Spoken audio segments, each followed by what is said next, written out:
Hello, Ron. This is the Obscure Books of Fiction tag. And there are only 5 questions, and they begin with question number 1. What are 3 obscure books that you liked and would recommend? And the first one would definitely be what I don't own because I got it out of the library. It's called I Am Jonathan Scrivener by Claude Houghton. The second one is The Good Soldier Svek by Jaroslav Hasek.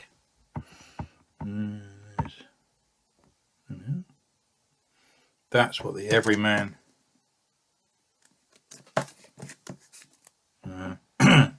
Everyman edition looks like. So yeah, unfortunately I haven't finished this. I'm only kind of like about 100 pages in, but it's kind of enough to kind of yeah, to figure it out, kind of thing. So yeah, it's really quite good. It's a foreign thing, or a world thing, however you like to describe it. Hasek is kind of sort of Czech.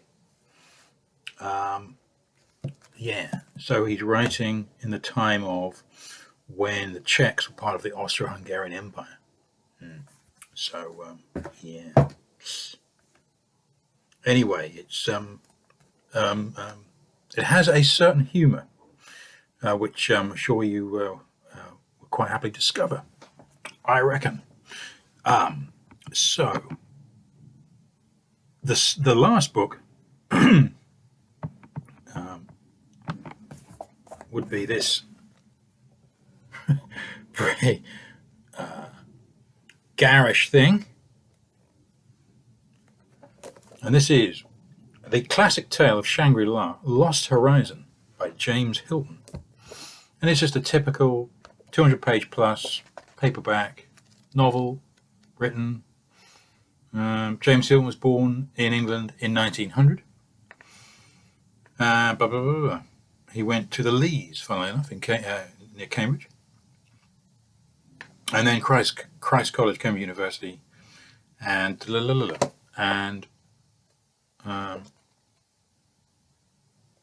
yeah. An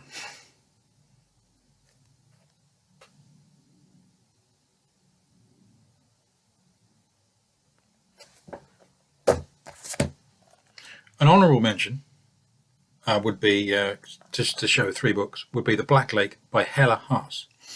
And this is another world thing. Hella Haas is a Dutch. It's about a childhood in what is now Indonesia, which at the time that this is set back in the 40s was called the Netherlands Indies. And Jakarta was called Batavia. So it's a lesser known thing. Obviously, it needed to be translated into English, and it wasn't translated into English until 2012. And this was published back in 1948. And yeah, it's been familiar to her Dutch readers for decades, but she has almost never made the transition into English for some reason. A lack of Booker Prize winning translators, no doubt. They're few and far between. There's no obvious explanation.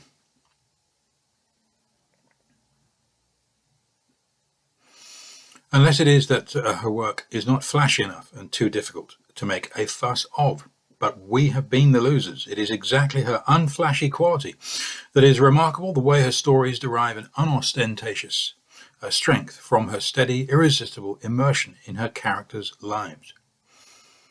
So saith Julian Evans in The Guardian. So yeah, I think it's probably pretty obscure. But this whole thing about the days of empire, and in this example, obviously the Dutch Empire, and it involves an interaction between Dutch people stationed in the Netherlands Indies and local people there at the time, and that's pretty well what it's about. So it is, and of course it's written from the perspective of the Dutch person whose family is in the Netherlands Indies. So yeah, so there's that. Okay. How did you hear about the 3 obscure book picks? And I got them from a YouTube video, 2 different YouTube videos, oddly enough, and my local charity bookshop. And I bought Lost Horizon just on a whim in a local charity bookshop. In fact, I'm not sure it was even in the charity book, just a charity bookshop, or rather, it was a charity shop with a little small couple of shelves with books on them, and videos and CDs and stuff. The classic tale of the Shangri-La. I thought, hey, give it a go. It was written in the 30s, so I kind of had an idea about, it being English and something like in the interwar years. That might be quite good. So that leads on, funnily enough, to question number 3. Why are these books obscure? And I think it's mainly because they're all, obviously the Black Lake, as I said, but they're all pretty old. They're originally written not in English, and both Claude Houghton's I Am Jonathan Scrivener and James Hilton's The Lost Horizon are both published in the 30s. So yeah, I should imagine that pretty well has it. Question number 4, would you recommend them to others and why? And yes, I would. And yeah, particularly Lost Horizon, because it's sort of kind of like an adventure and a kind of a drama, and then a sort of a people characterization, but very kind of up front into the foreground. It's obvious the way that you can imagine 5 or 6 people in a room, and it's something like, so who are we all? So let's sort of kind of in turn have it as to who we all are, and something a bit our story and how the hell we're here at this time and place. So that's a setting that occurs in this, and so we get a bunch of this kind of characterization, and then we get a kind of sort of religious-esque, philosophy-esque kind of arc that runs through the rest of it and out towards the end, which all makes perfect sense. And on the way, it's very atmospheric and all pretty meaningful, more or less. I think so. Yeah. So, yeah, very good. And I kind of mentioned about the Good Soldier spec. And I Am Jonathan Scrivener is another one that's sort of kind of, well, it's a bit obscure, and even the way he writes is a little bit obscure. It's kind of similar to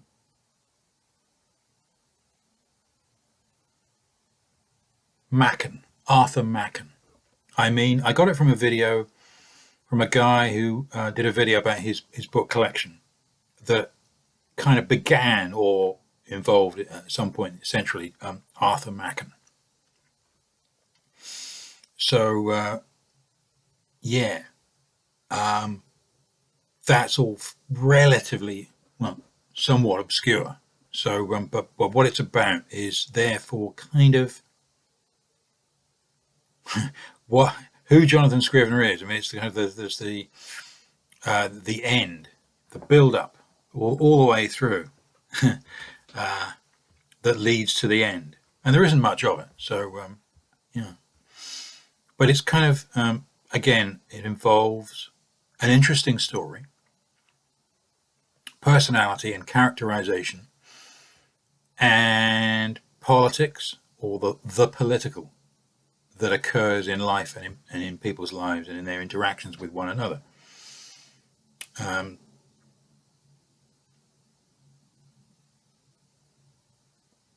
Yeah. Characterization, the kinds of people that they are, and them interacting and living their lives.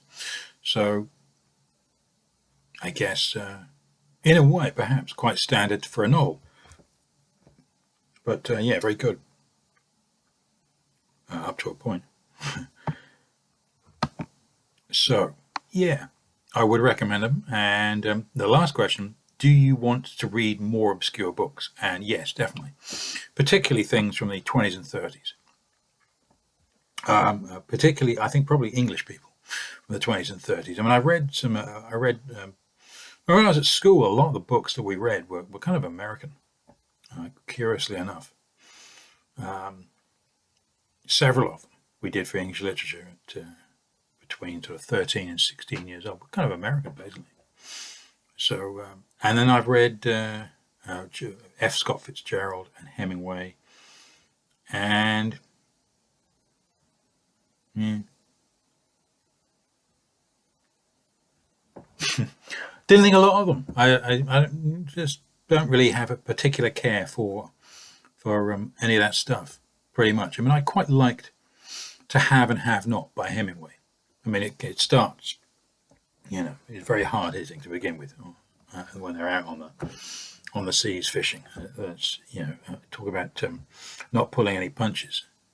It's like a reign of terror or something. But very good book in a way. Yeah. But of course, Hemingway and like a lot of these people, they're a bit kind of it's a bit scathing, a bit dismissive of English, of just things English. Oh, the English gentleman. Oh, never mind about them. Oh, well, what was it? The English gentleman would turn up to his tailor's and would just simply purchase a new whatever it is, perhaps a suit or something, and it would almost automatically go on their tab, and they would just simply clear their tab at some point, sooner or later. And it's all very kind of gentlemanly, and it's all kind of trust. So England is not the Wild West. England has always been very kind of a close knit.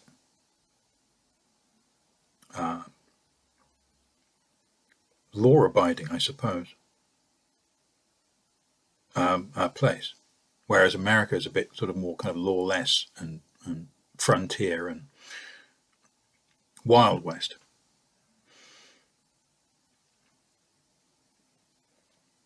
And therefore,